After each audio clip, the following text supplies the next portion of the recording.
And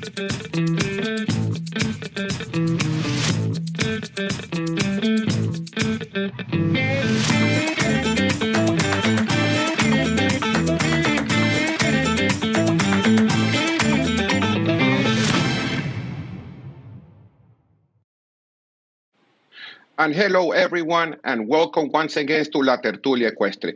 We want to take this opportunity to wish you a happy new year and all the best of the best for this 2021. Well, this is our first show of the year, and after a holiday break, I have to say that we are very proud of our guest today, Mr. David Broome. Wow, what a show. What a guest we have. We are so proud to have David here, and we're starting 2021 with the right foot. But first of all, let's introduce my co-host, Leopoldo Palacios. Hello, how are you? Happy New Year to you. How are you? We have Santiago Varela from Madrid, Spain. Santi, good to see you again. Happy New Year. And Carolo López Quesada from cavalarium.com. Happy New Year. And thank you again for all the support, Carolo. I know in Madrid you have some snow there, so good for you. Just try to keep warm. And Ecuestre Digital, Alex and Cusi, thank you again for all the support. But now let's go to business. So let me introduce Mr. David Broome.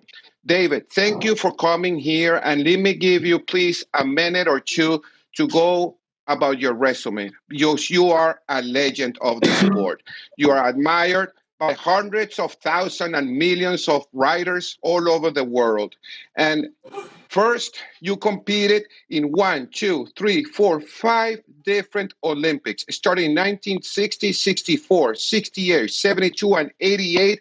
And you won individual bronze medals in 1960 and 1968 with your best-known horse, Mr. Softy.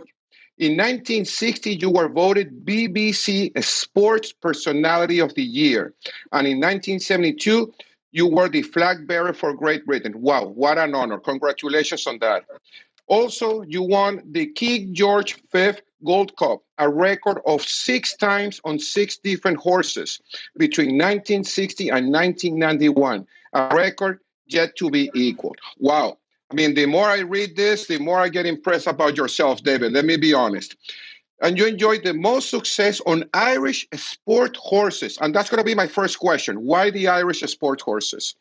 Your sister Liz was also a top-class show jumper. You also competed in the World Championship, gold medal, not only individual, but you also won in European Championships as a team. David, let me tell you that I feel very proud to have you in La Tertulia Ecuestre. Happy New Year, and thank you for taking the time to be with us. It's a pleasure, and I'm a bit wound up by that interest. You've done a lot of homework. Well, but you know what? It's very easy to do a homework of you because I just put David Broome on the internet and everything pop up like super easy. So, wow. No, thank you very much. And listen, I have a question for you. So I got a little bit surprised when you love Irish sport horses. Is there a reason why Irish sport horses? Tell us about what do you like about the Irish sport horses? I mean, historically, my father, he always dealt with horses. He was a dealer.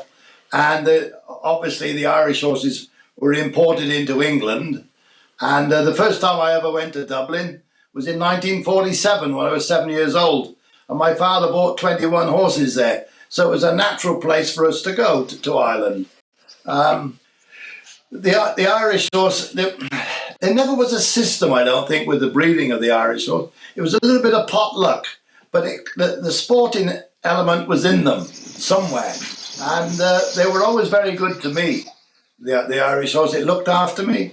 The way he'd been bred, he was sort of looked after himself in the field. He had to watch the barbed wire. He had to watch the chain arrows and the abandoned tractors. And he developed his own brain.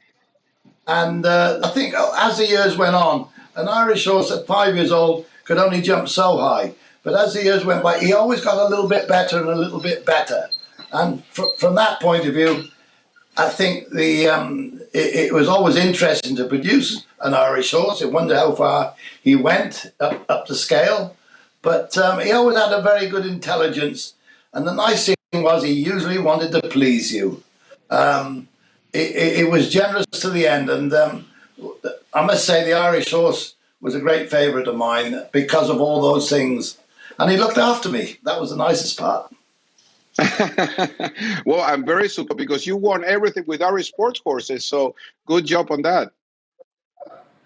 Yeah, I mean, Philco was the exception. He was an ex-American racehorse, and he was very good. But it was only in the latter days that the European warm blood became more available to us, and he developed people in Europe to look after us, Axel Wapner and people like him, and one or two others, and Francois Matty, father, and then you got offered the European horse, and but they were a different kettle of fish to ride.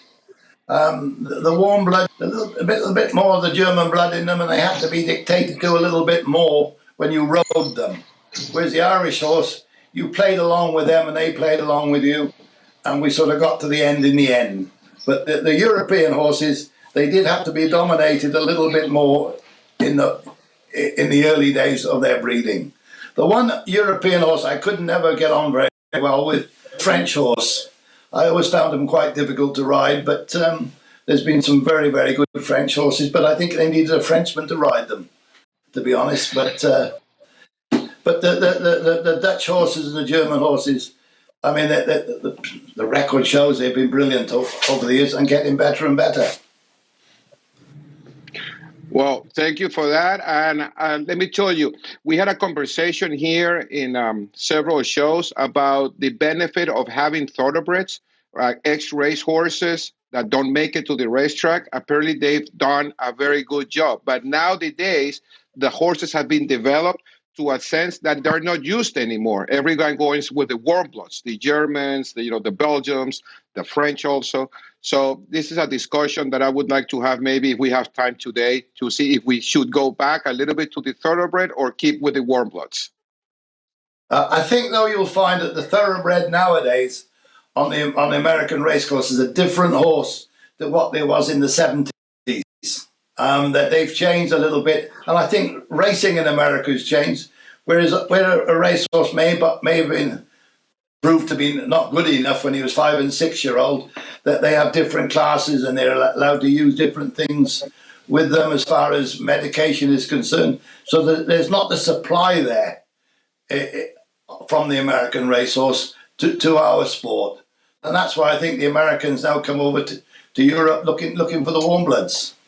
That you don't see that superb. I mean, to walk around the stables in Florida when we used to come over, and your mouth watered by the types of the American. They were big horses.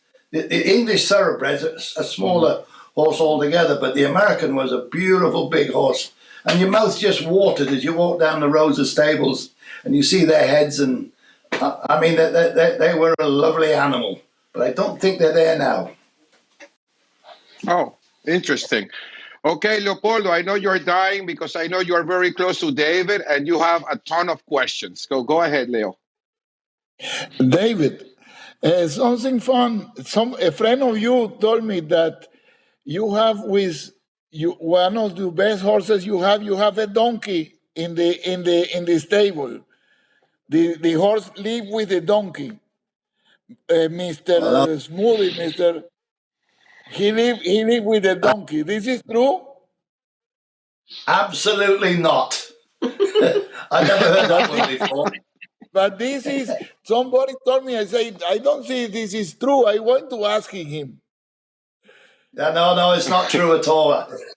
I mean, they used to say, you never see a dead donkey or a poor farmer. We did have a donkey once, and he did die, so we had a dead donkey and a poor farmer on the same place. But no, we the donkey we ever had, and he never had anything to do with the horses. But David, doing some research on you, I came through a story about a 60-pound horse that you owned. And actually, you went very far with that horse, and you were actually shortlisted for the Olympics. Can you tell us that story? Sure. When I was 17, there was a horse jumping locally. And in those days, we never went very far. Well, we never went out of Wales. We stayed in Wales. And this horse came about. He was quite a naughty blood horse. Wildfire, his name was.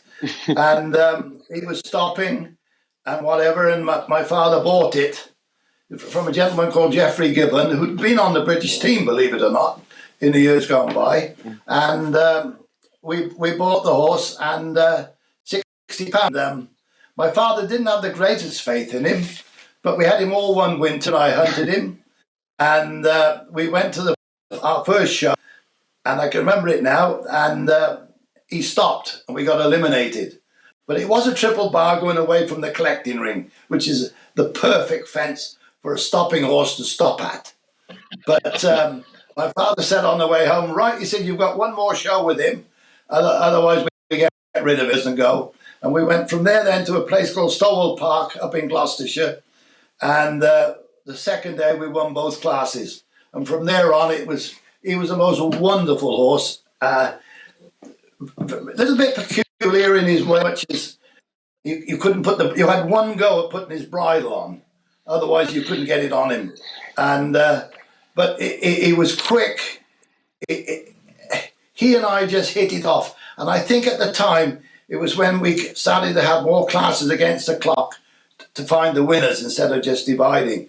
And Wildfire was very, very quick. And I mean, in the first year we had him, I think we finished up the leading horse in Britain on prize money won. He was that good. And he, as you quite rightly, he was shortlisted for the Rome Olympics until Sunsalve came along. And he had a lot more scope altogether. But the Wildfire was a lovely horse. I particularly got on very well. So, David, going a little bit into technicality, what do you think happened between you and Wildfire to make that drastic change from being a stopper to come up to almost the Olympics in Rome? What happened in the middle? I mean, did you have to do something extraordinary? It was just a good combination. Tell us a little bit about what is the experience on the horseman and training part. I think to start with, my father used to ride him a little bit, but not too much. And my father could read into a horse very well. And schooled him to change legs and all this, that and the other, and behave properly. But when I came to ride him, when he stopped, I gave him a couple of clouts. And because, I like to have a bit of respect from a horse. And I think he just kind of shook his head and said, okay, bite on with it. And I mean, the rest of his career, he never stopped at all. He was always very honest, very quick against the clock, and an out-and-out winner. And it was only because of him, I think, how my career got kicked off, really, because it put me in the limelight, and Sunsalve came along, and then eventually Mr. Softy, and then Lord Harris with his horses, and Sportsman, Philco. And it was a little bit of a dream ride, really. But looking back, it was a wonderful experience. I was very, very lucky to get those horses. Santi. David. No, dale, Leo. David. Everybody talking that the biggest Olympic game of the history, and I see the biggest fences I see on the ring in the history was the Olympic of Mexico. Do you agree with this? The Olympic of Mexico, but Rome was big too and very difficult. They have very difficult combinations in Rome. And how you compare these Olympics by today? I think that we always used to think about the Olympics, as you rightly said, the combination in Rome. I think there were 72 poles broken in the 2 rounds at the third part of the combination. It was exactly 1.5 to an enormous oxer. And I had one of the 2 horses that eventually did it in one stride. And he jumped it, so that was good. And then Rome was, Mexico rather. I mean, when you look at the records there, The individual was enormous. There was one fence at the bottom of the arena, only 2 horses out of the entire Olympic Games jumped it. I mean, it was enormous oxer.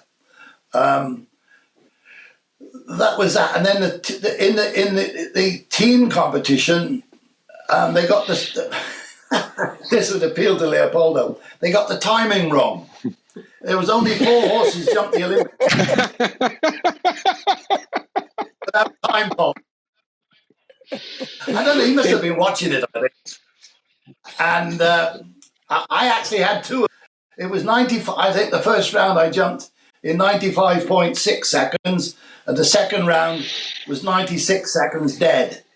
So I had 2 of the 4 rounds, and the combination of the individual, I remember it was such a long one out. I think there was a round wall going in to an oxer, to another oxer coming out, and I can remember kicking Mr. Softy, and he just made the front of the oxer going out, and luckily the pole caught him here, and so it wasn't dangerous. Because in those days, I mean, beyond having a roly-poly after a combination like that. But Mr. Softy did that twice, and he wasn't without scope. He had a lot of scope, but that's how big it was. And I mean, I was lucky at Mexico. Mr. Softy was the best horse in the individual and the team.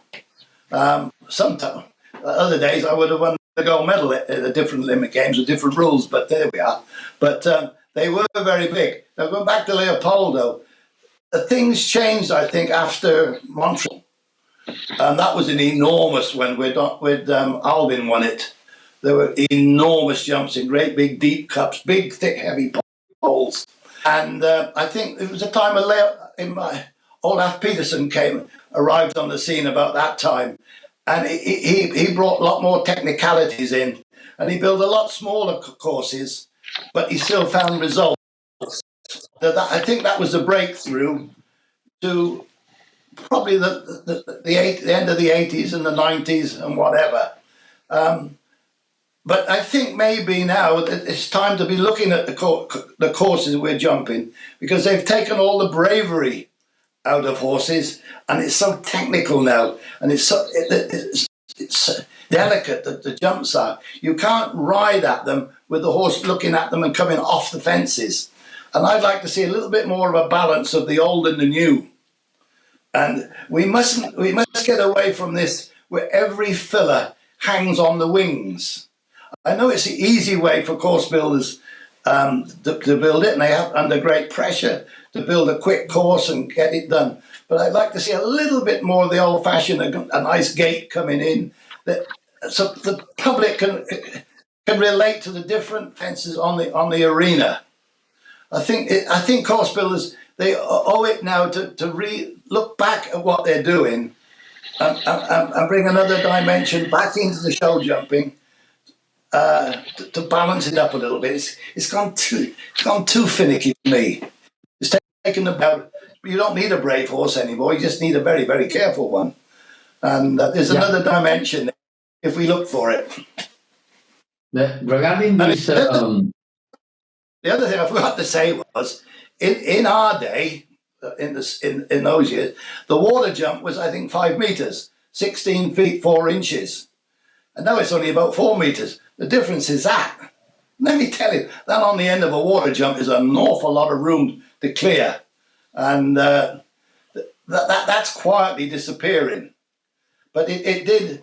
Apart from having 4 faults of the water, if you didn't jump it, it upset the balance of the horse and the rhythm. It played its part, and it still plays its part, but it used to be a lot bigger in those days.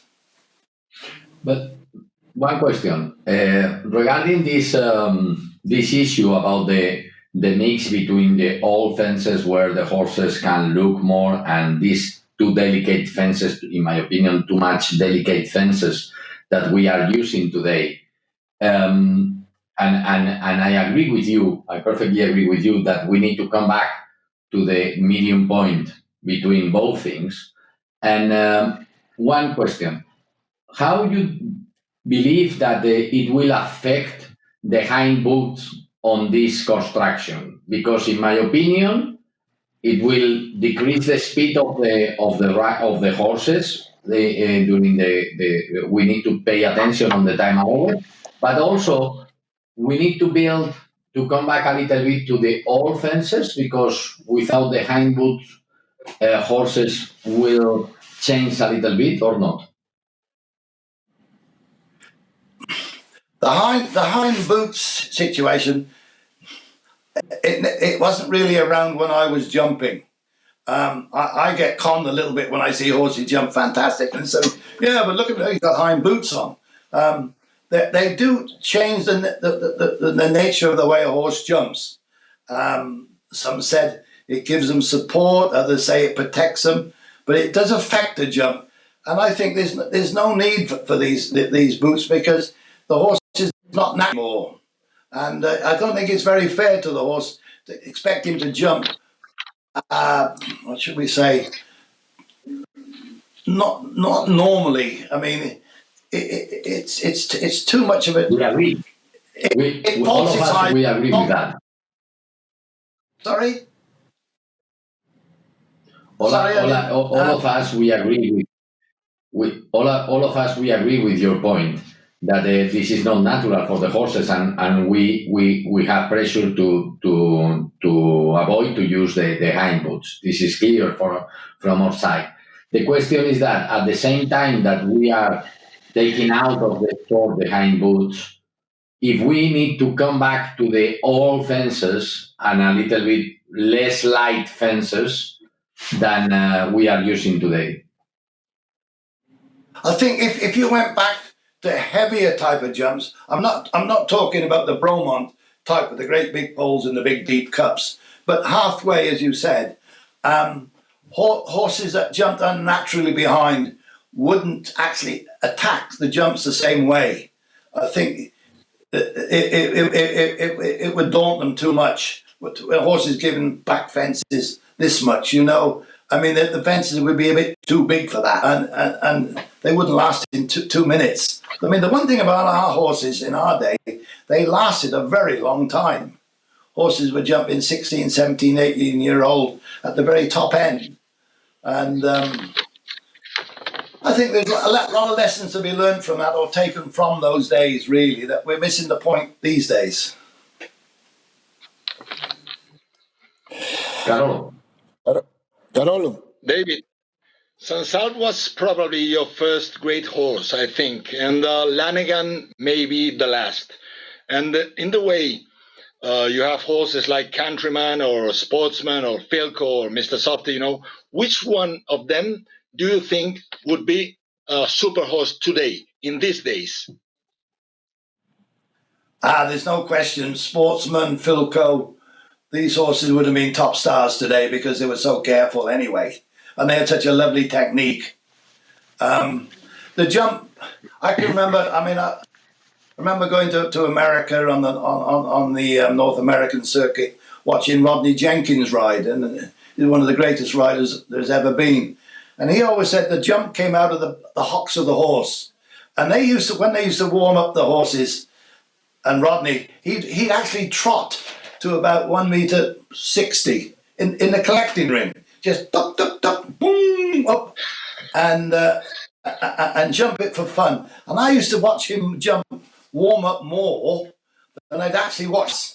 And the jump, he said, always came from behind, and how Idle Dice and those horses jumped it. That's how Philco came. Sportsman, he had the most lovely rhythm. He was my favourite horse, I think, of all time. And they were just like in your hand, go forward to the fences. And I think they'd have been special at any time in sport. I mean, I was very lucky. When I had Philco and Sportsman, I probably had two of the best 10 horses in the world at that time to ride. I was very, very lucky. David, when I was talking to several friends of mine and I mentioned that you were going to be our guest today, all of them asked me to ask you, how is your training in the day-to-day basis of your top horses? Like, you jump frequently, you work on their poles, a lot of flat work. if you can share some of your secrets and tips to all these friends that you have out there and upcoming riders of how to horse correctly at home. Well, I'm going to talk for the next 2 minutes, and you will have learned nothing. Because I rode so little when I was at home, you couldn't believe. And I had one horse, 2021, we bought him a horse called Discatido. And he was an Argentinian Olympic horse, a little 15-2 chestnut. And for 3 years running, I didn't ride him from October till the following April. My sister got him ready for me or whatever. And the first time in the ring, 3 times in 3 years, I won the first class on him from not sitting on him for 6 months. So So the secret is to give the horse to your sister then. Oh, bless her, yeah, yeah, but I did a wonderful job. But you don't need to ride and jump every week. You've got to get into the brain of the horse, understand him. He's got to understand you, and he's got to know when you want him. Like the biggest trick of all, really, is when you go to the Olympic Games, because normally to a show you arrive the night before. The horse knows he's at the show and he jumps the next day. The Olympic Games, you go there, you're a fortnight beforehand. You're sometimes 3 weeks before. I think at Atlanta, I was in charge of the Spanish horses, and they got there a month before the game started, the competition. And the hardest part was to stop riders jumping horses. And they were banned from jumping them up till when I arrived about 10 days before. And we started off, we jumped 6 fences one day, about this high, and we got kindly built up to a bit of a momentum because they'd been let off on. And to be produced, a horse doesn't know he's not jumping tomorrow. You've got to sort of tell him that in his workload. He will get the cotton on when it's a day and when it's not a serious day. At point jumping fences, in enormous fences, 3 weeks before the class, because he'll get fed up with that. I learned that lesson in Tokyo in 1964. A week before the Olympics, my horse was jumping fantastic. And he jumped very well in a warm-up class, but the week after that, he just went downhill and downhill and downhill. And it was a lesson I learned a long, long time ago, that there is an art in producing a horse for a class. And get inside the brain of the horse, try and think what he's thinking, and you do it in the way you work him. I mean, obviously, you work him to his balance and he turns and he's light in your hand and you can move him forward. You can have a nice, lovely rhythm is very important. It's not everything, but it's very, very important. You have a nice rhythm to work off. The horse is nice and light in your hand. And the secret is that let the horse know he has to set himself up to jump the fence. When you put him a little bit deep, he comes off the fence and jumps. That's an art he learns. It's rather like the art of jumping a water jump. A very, very good water jumping horse never arrives at a water jump wrong. It's right for some reason. And one of the big lessons I learned was watching the Hunt Cup in the race in America, just outside. The Marlborough Cup. Is it the Marlborough Hunt Cup? Where they jump over posts and rails in the States. And we went there one day from the final of the World Cup final in Baltimore, and horses were jumping at the oak posts and rails, the height of the Derby rails at Hickstead after the water jump in the Derby. Now they're 5'3" high, absolutely solid. And we all walked the course as show jumpers thinking, how the hell would we ride these fences? And when the race came, we just stood there with our mouths open. They came at these posts and rails, point-to-point speed. Faster than any jump off we ever went in.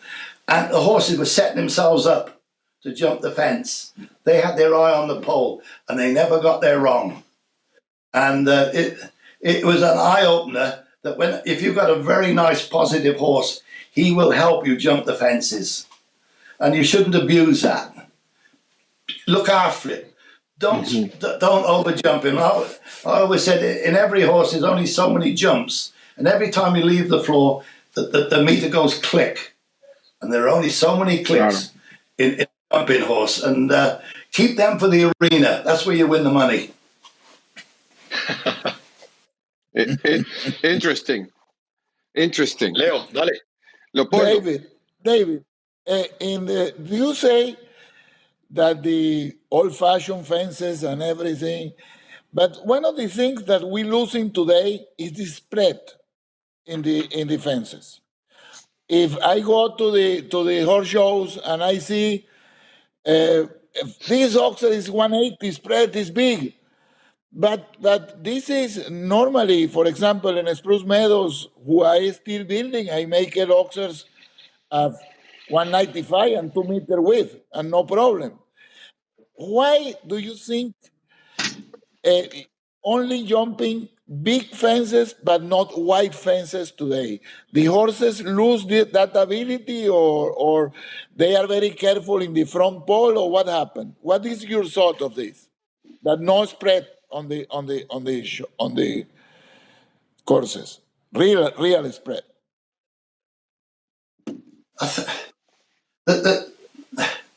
The difficulty with the spreads these days is you can't ride at the front pole too well. The front pole is too light, and maybe in the olden days they were built not quite dead level, maybe a little bit offset, to the rider's advantage.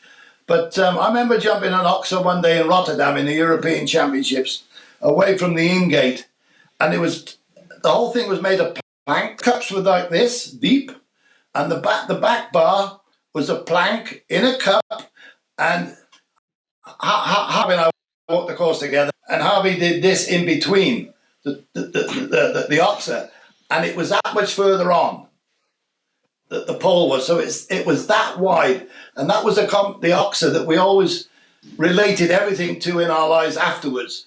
Was it the same size as we called it the jackpot fence in Rotterdam? So they were big, but nowadays the lucky thing is that the back pole is a very light affair, so it doesn't turn you over like it used to. I mean, you make a mistake at them big poles like we did in Mexico and all, and it was head over heels if you weren't careful. I mean, not careful. I mean, it happened.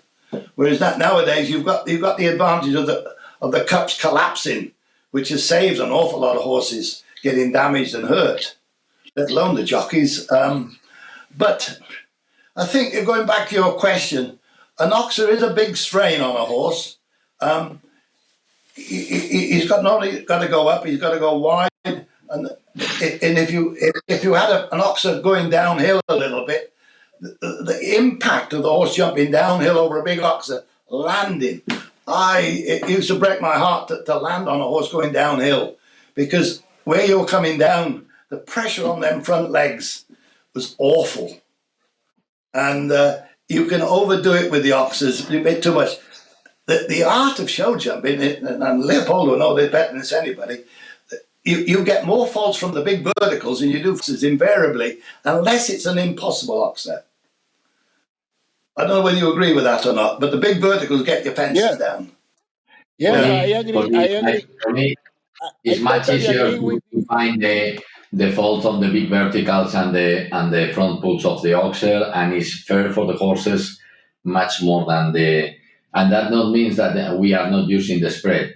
The question is that when you use the spread, you need to select where you could use the spread, because it is not the same when we can arrive and the riders can arrive with a canter and the action to jump this big oxer than when you use the tricky with a light pull on the front, and after you like to use a big spread in a small arena. This is not the same, and this is not fair for the horses, because you are asking for two things at the same fence, which is take care on the front pull, and after jump a big oxer, and after landing, and this is too much altogether.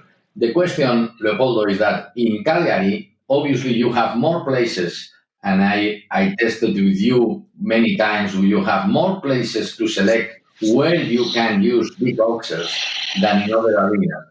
And the question is that the combination of things need to be fair for horses. You cannot ask for 3 things at the same oxer. You cannot ask for everything on the same fence, because you are using a big oxer with a big or a huge white and a light front pull, because this is too much for them.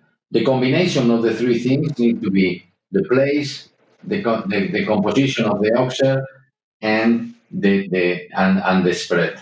Both things need to be combined and need to be fair for horses. This is my personal view. But what I say, and I ask him to David, is that I think I come back to the first point of David, that need to come back a little bit to more solid fences, a little bit heavier poles and everything.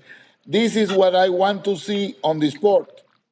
But in my experience, is better for the horses to jumping more solid fences, more heavy poles and everything, but the horses jumping nicer when you can attack the fences. Today, you cannot attack the fences. For this reason, you can't use spread, you can't use anything. Only we are in one agreement. dimension. The sport today, this is my question, and I want to support what David said at the beginning.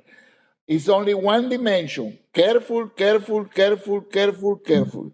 Not But other dimensions in this we sport. are sorry, Leopoldo, but we are in agreement. We cannot have a discussion on that because we are in agreement, all of us, because we have told at the start of this discussion that we need to come back to the medium point, neither for the former years and neither for today. We need to come back to some medium point where you can use everything at the same time, because you have fences constructed differently, where you can attack differently, and that means that you can use more spread. And however, there is many places where you are using the spread and there are this medium point. Not all the fences for the small arenas are the same. There are other big arenas, not only Calgary, where the people is using a lot of spread with fences that you can jump properly because you can attack properly. And this medium point, we are in agreement that we need to come back to this point. Yeah, we're talking now about the Leopoldo, I'm sure will agree. It's the ultimate last 2% of the course of what we're talking about here, and it's a question of getting the balance right. And it's only the experience of a good course builder that will get it right. He'll make a mistake now and again, like the riders do, but an enormous oxer takes a big strain. But one of the other things we forget about these days is when I started to ride, there'd only be 10 or 11 jumps in the course. Now there's 12, 14, 15, 16 jumps, numbered efforts in the course. And that takes its toll as well. That number of efforts required to jump a clear round. It's not easy. Yeah. No, it's not easy. But also, as you mentioned before, on the big verticals, you find more.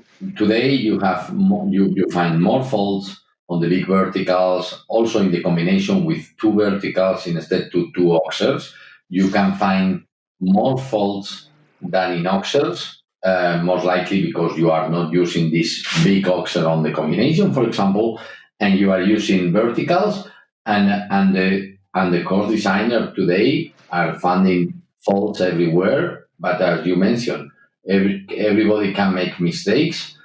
However, in my opinion, everything needs to be balanced.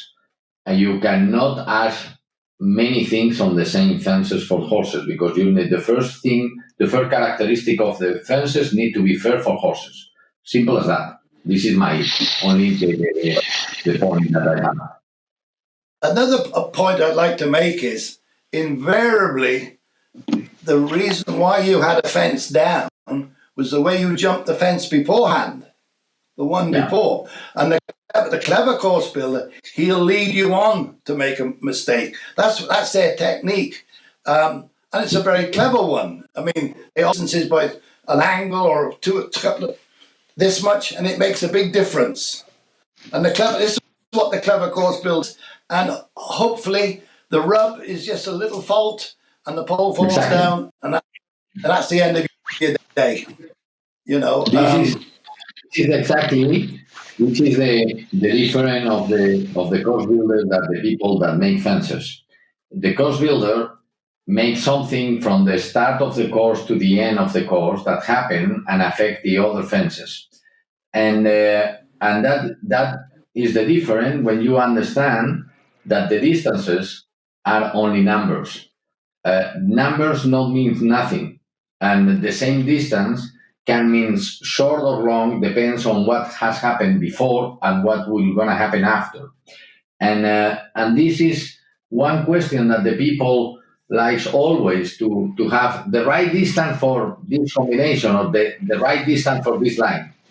Depends on what is happening during the course, because this is only a number. The question is how you are using everything and how the balance of the horses is coming in to decide at which distance you are using at this line.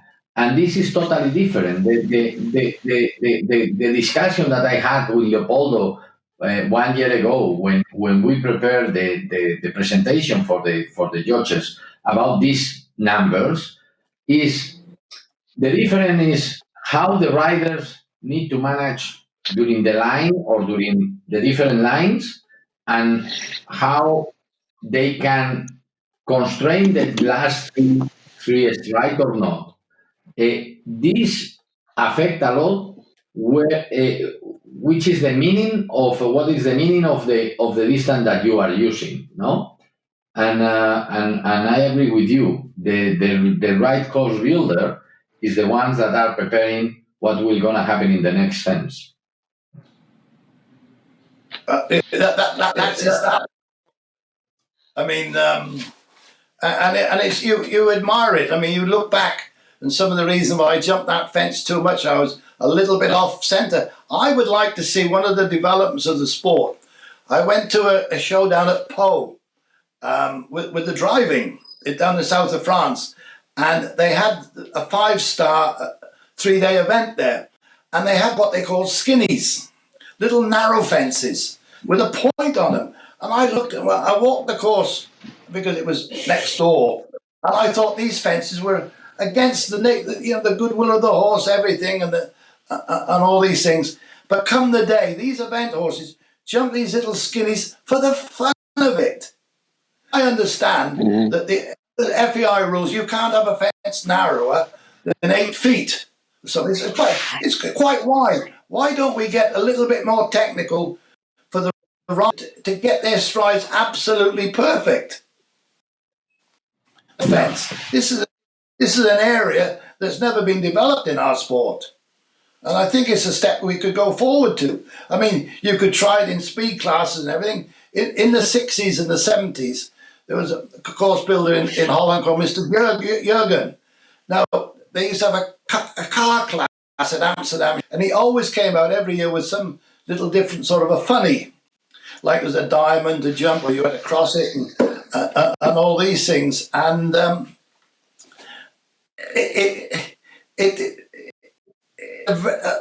you couldn't just have riders counting.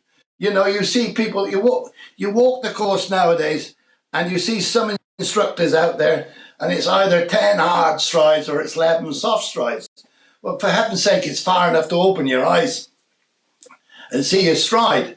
But if they have to ride very accurately to a narrow fence, that's another art to the sport that I think is wide open for development. I'd love to see it go a little bit more that way. It doesn't mean to say you have to have 11 little narrow fences, but pop one in here, pop one there. And as long as the horse makes if he can make a fault without getting hurt, all the better. Yeah, this is exactly what Leopoldo defends, that the variety of the sport need to be reflected in the arena, because as today many of shows ask it every time for the same, and you look 1, 2, 3, 4, and are the same that if you connect the TV or the screen, and it's the same for the other show that is on the other side of the wall, and it looks like the same. The variety of these fences, when you have a skinny, you have a triple bar, you have a wall, you have a filler on the ground. Everything, the difference of that is when the sport looks much nicer, and obviously this variety make this sport more interesting, because this is not mathematics.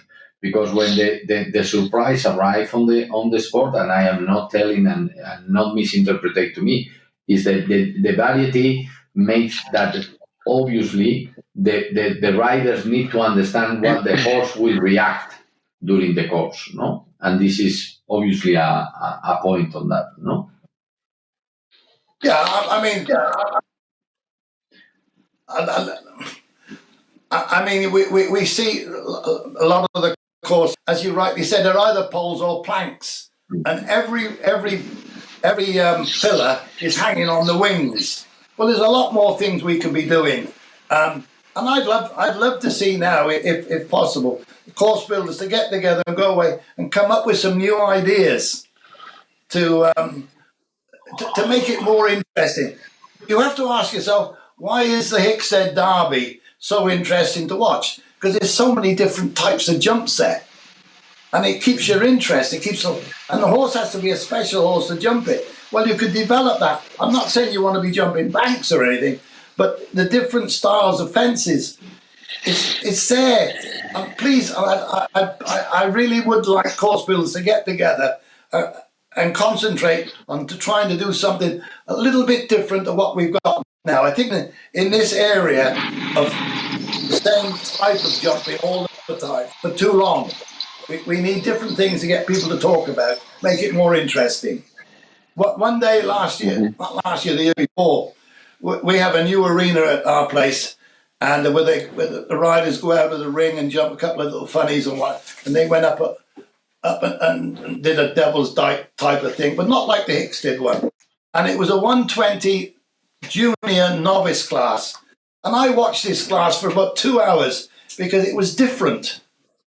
To watch a pony jump 120 or 110 for 2 hours, I couldn't believe I did it. But it was more interesting to watch. And I think the sport needs to move on a little bit now. Let's put our minds together, and I think we can develop it to be more interesting. As Leopoldo says, and I ask Leopoldo now, we need to avoid the standardization of our sport, because the standardization of our sport is the diet of our sport. This is my opinion.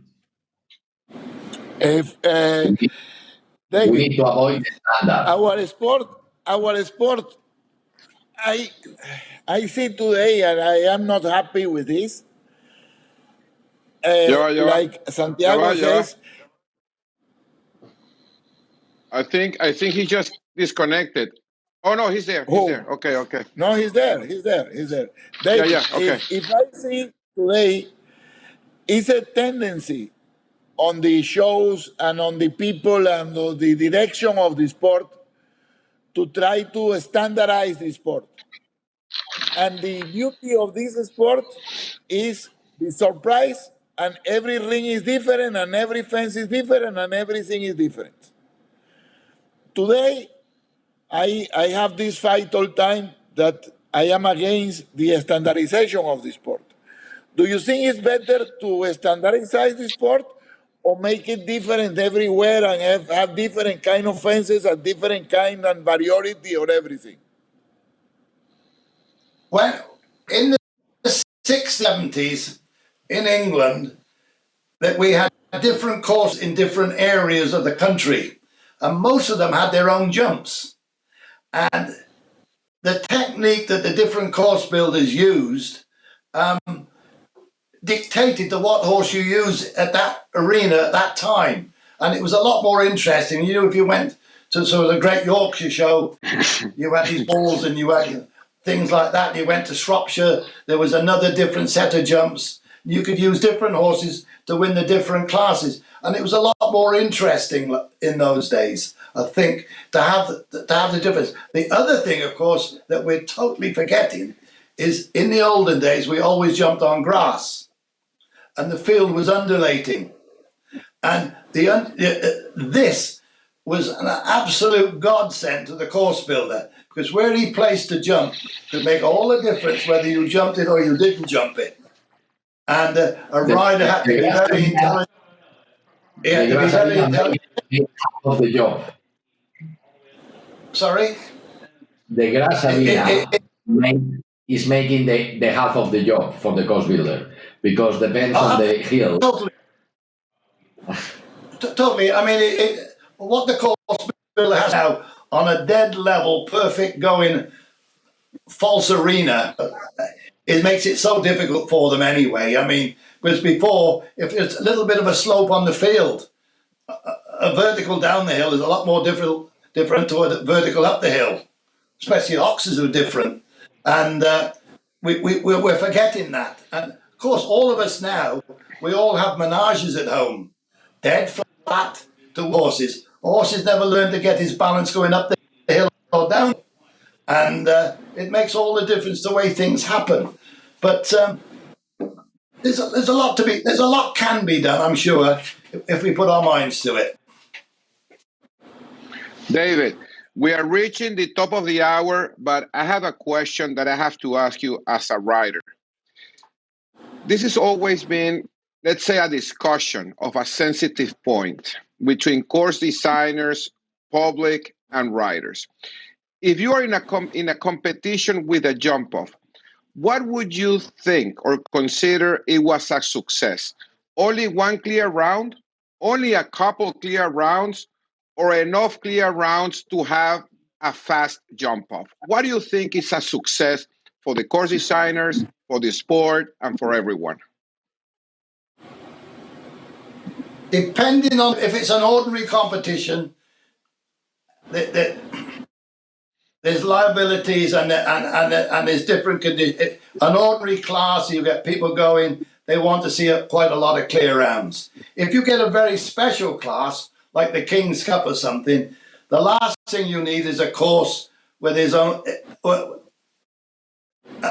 far too many. It wants to be a special course where the clear rounds are very limited. It wants to become an achievement to jump a clear round.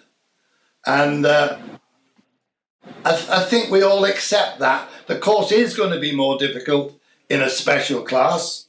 And a two-horse jump-off can be very interesting, but it does mean the guy who goes second in the jump-off out of two has an enormous advantage over the one that goes first. Mm-hmm. If there's 15 in the jump-off, if you go first, if you can set up a blister in time and get away with it, you can kill the class stone dead and win it. And somebody's going last in a 15 horse jump off, he knows what he's got to do. Unless he goes quicker than the guy who's in the lead, he's not going to win it anyway. So it depends. I think to answer your question, should there be 2 clear rounds or should there be 10? I think it makes a difference what sort of class it is to get its own excitement. There was very often to win a class. I mean, in the olden days, if you could win a class with the only clear round, boy, was that a super feeling. You've out-jumped a lot, you know what I mean?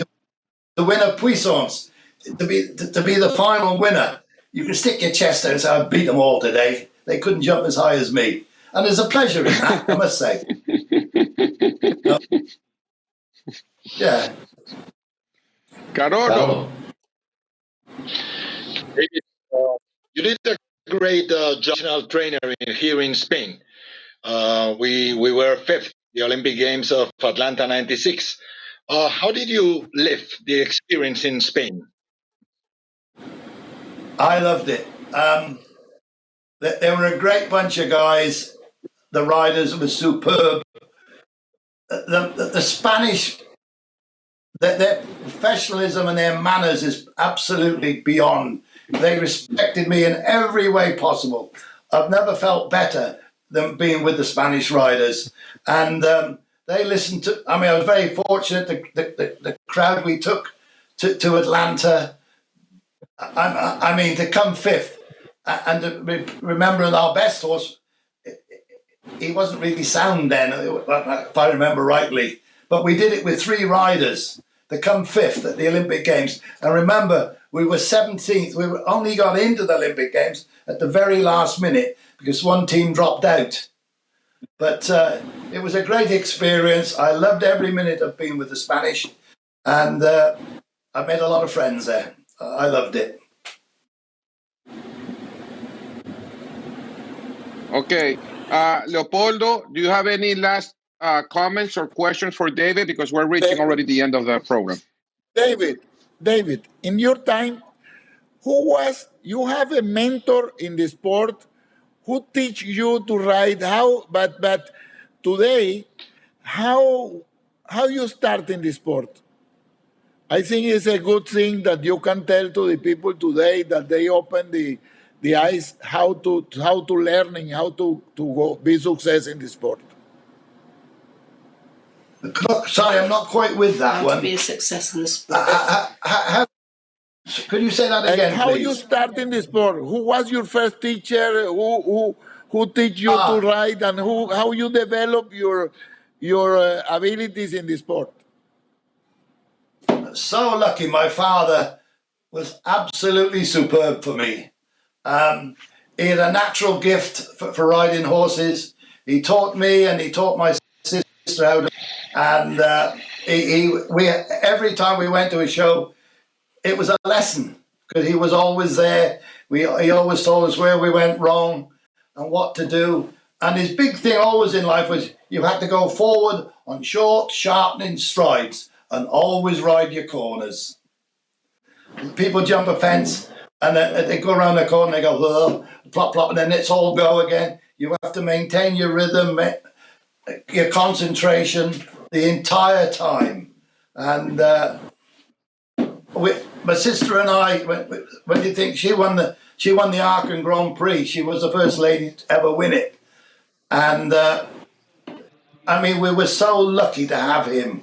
I mean, it was everything to us. We were spoilt.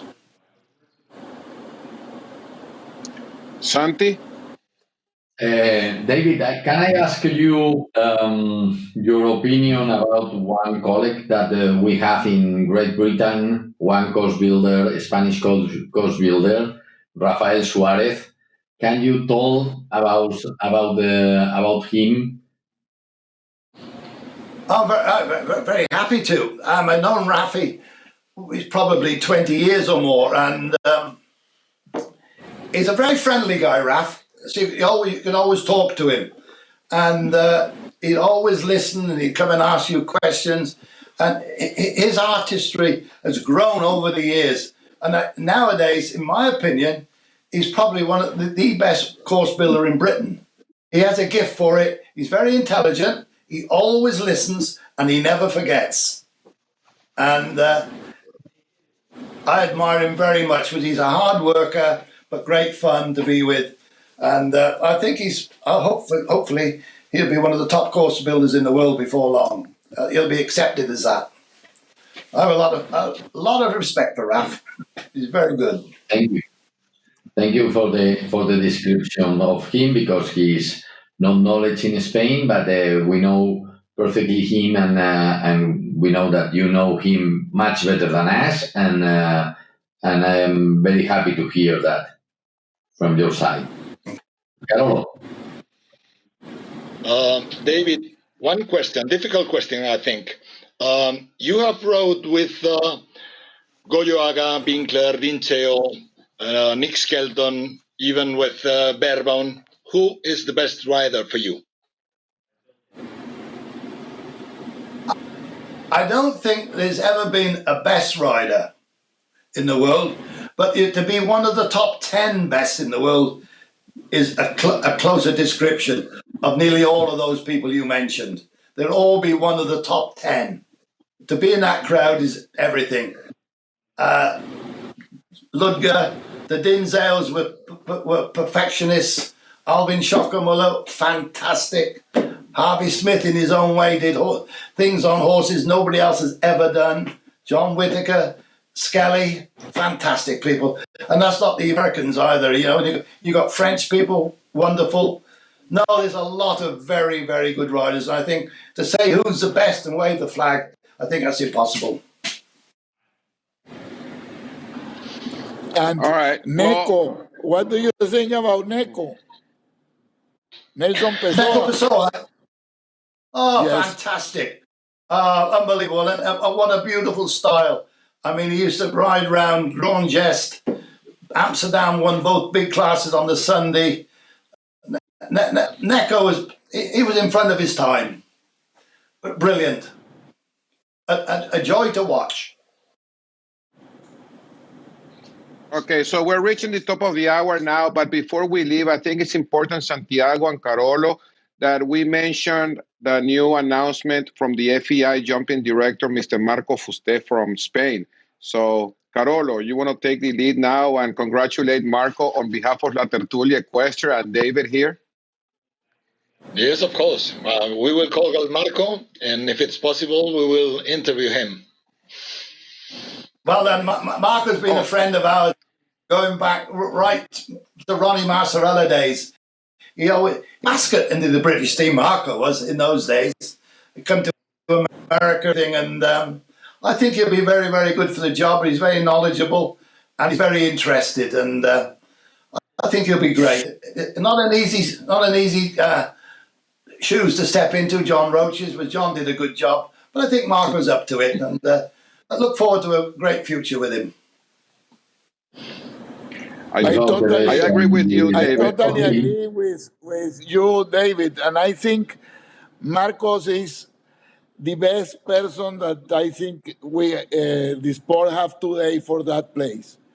This is a very difficult position, and Marcos, I am sure he will be successful, but he is an intelligent and a person with a lot of knowledge and know how to manage a sport in general, what is very important today. I think the FEI has done a good job in selecting Marco.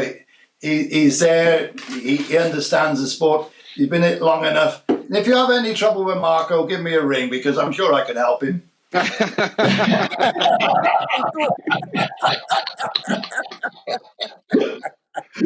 Yeah. Well, Marco, on behalf of La Tertulia Ecuestre, well, we are friends. We've known each other for many years, and we want to wish you all the best in your new role. It comes with a great responsibility, and we wish you all the best. Now I think it's in February that he'll take up the role. So go for it, Marco. You're the best. Thank you. All right, now, David, well, thank you very much for taking the time. It's super nice to start the year having you as a guest. It's an honor for La Tertulia Ecuestre. I enjoyed it very much, and I learned a lot. So thank you again for taking the time, and I wish you a super happy 2021 and all the best. Thank you very much. And I must say how much a pleasure it is for me to see a lot of my old friends on the screen. Thank you very much, too. Thank you very much, and thank you, La Tertulia Ecuestre. And as Carolo said, Marco, you're next. So be ready. All right. So super. Thank you very much, and all the best. Bye-bye. Bye-bye. All the best. Bye-bye.